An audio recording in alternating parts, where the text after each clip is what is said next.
안녕하세요. 대치동 하이퍼스트 이주아입니다. 20학년도 카이스트 구술 면접 생명과학 문제 2번을 풀어보도록 하겠습니다. 문제를 먼저 보면은 문제에서는 인근 지역의 작물 생산량이 급격히 저하되어서 그 원인을 파악하고자 식물들과 토양을 채집하여 가지고 밀폐된 형태의 온실을 제작하였다라고 나와 있네요. 질소 순환 과정의 효율성을 살펴보는 것이 가장 중요하다고 판단돼서 연구자가 방사선 동위원소의 질소 기체를 주입하였다라고 나와 있는데요. 제시문을 요약을 해보자면은 제시문에서는 작물의 생산량이 저하가 되었는데 이 저하의 원인이 바로 질소 순환의 문제에서 비롯되지 않았을까? 라고 생각을 하여서 이것을 확인을 하고자 방사선 동위원소가 표시된 질소를 주입하여서 질소 순환 과정이 제대로 이행되고 있는지를 확인하는 실험을 수행하였다 라고 나와 있습니다. 즉 우리가 이 문제에서 확인할 수 있는 것은 출제자가 원했던 것은 바로 너가 질소 순환 과정에 대해서 정확한 이해를 하고 있니? 라는 것이 출제의 의도라고 볼 수 있겠죠. 질소 같은 경우에는 우리 몸에서 어디에 활용이 되나요? 네, 맞아요. 단백질과 핵산과 같은 중요한 물질의 구성원소로 사용이 됩니다. 그러다 보니까 이런 질소가 생태계 안에서 생물권과 비생물권을 어떻게 순환하고 어떻게 이용이 되는지에 대한 이해가 매우 중요해지게 되는데요.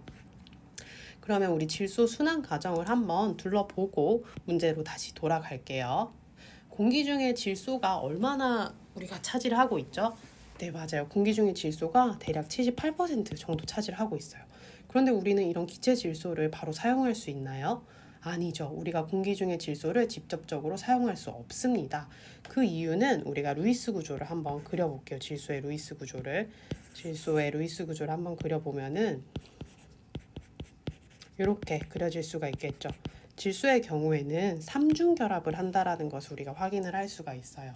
즉 삼중결합을 하기 때문에 매우 안정한 형태를 취한다라는 것을 우리가 확인할 수가 있죠. 질소 기체는 안정성이 매우 높기 때문에 우리가 직접적으로 사용하는 것이 어렵습니다. 그러면은 우리가 이런 질소를 사용하기 위해서는 바로 형태의 전환이 필요하겠죠. 어떤 형태로 변화가 되나요? 네, 맞아요. 우리 공기 중에 질소 기체를 우리가 사용할 수 있는 형태인 칠판에도 나와 있듯이 암모늄 이온과 질산 이온의 형태로 바꿔주게 돼요. 이 과정의 이름을 뭐라 그러죠? 네, 맞습니다. 질소 고정 과정이라고 하죠. 질소 고정. 공기 중의 질소를 질산 이온으로 바꿔주는 과정은 우리가 번개나 방전 같은 것을 통해서 이루어지게 되고요. 공기 중에 질소를 암모늄 이온으로 바꿔주는 것은 질소 고정 세균들이 존재합니다. 뿐만 아니라 이런 암모늄 이온을 질산 이온으로 바꿔주는 역할을 하는 과정도 일어나게 되죠. 이 과정 이름이 뭐죠? 네, 맞아요. 질산화 과정이라고 하죠. 질산화. 이런 질산화 과정 또한 질산화 세균들이 존재해요. 이렇게 생성된 암모늄 이온과 질산 이온은 그 다음으로는 생산자가 흡수하게 되겠죠. 이거를 생산자가 흡수하게 되고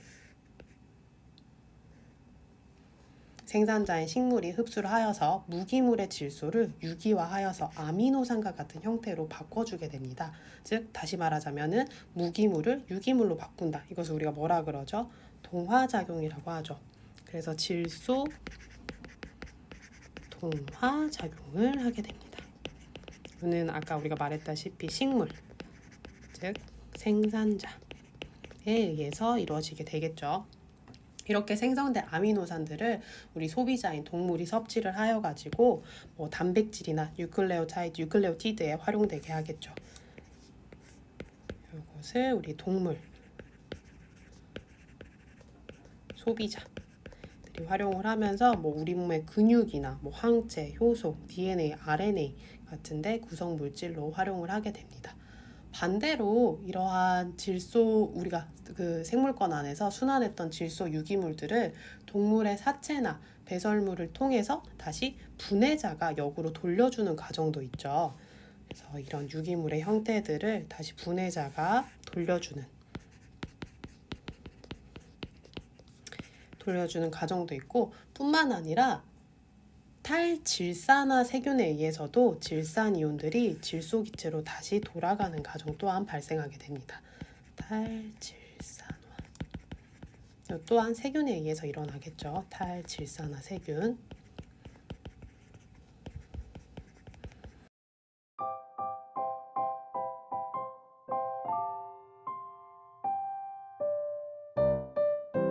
그래서 문제 1번을 보면은 질소 순환 과정이 정확하게 이루어지고 있는지를 확인하고자 연구자가 토양에 어떤 물질 2가지를 추출했대요.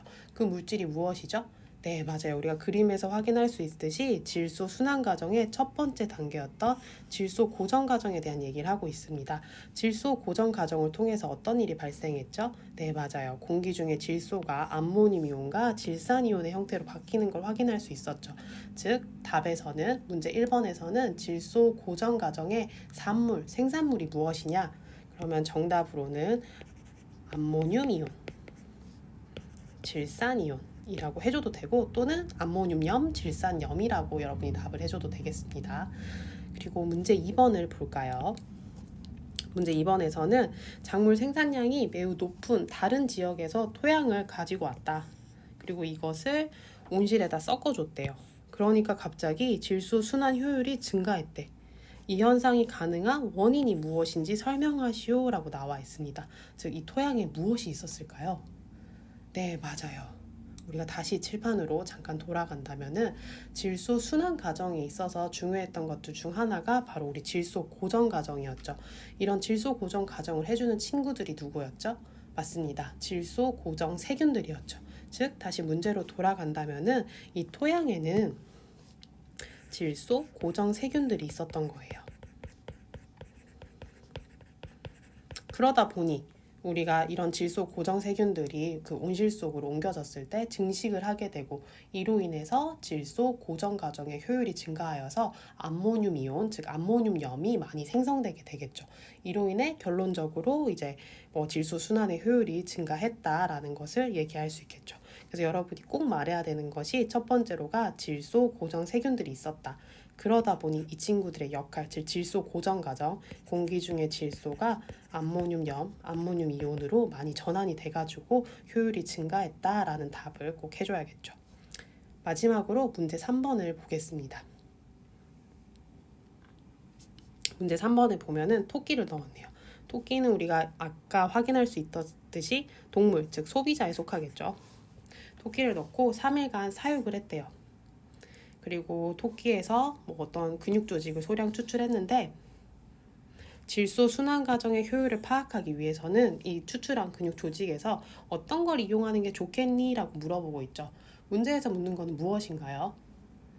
네, 맞습니다. 이러한 질소들이 순환을 통해서 생물체대, 즉 소비자로 들어갔을 때 이 질소가 어디에 사용되니? 라는 것을 묻는 문항이었죠. 이거는 우리가 앞에서도 설명을 했다시피 이런 질소는 어디에 구성 원소가 된다고 했죠? 네, 맞아요. 단백질과 핵산의 구성 원소가 된다라고 했죠. 그러면 여러분이 문제에서 보기 중에서 단백질과 핵산에 해당되는 물질을 찾으면 되는데, 보이시죠? 네, 2번을 찾으면 되겠네요. 답을 2번이라고 찾을 수 있는데 우리가 나머지 원소들도 한번 볼게요.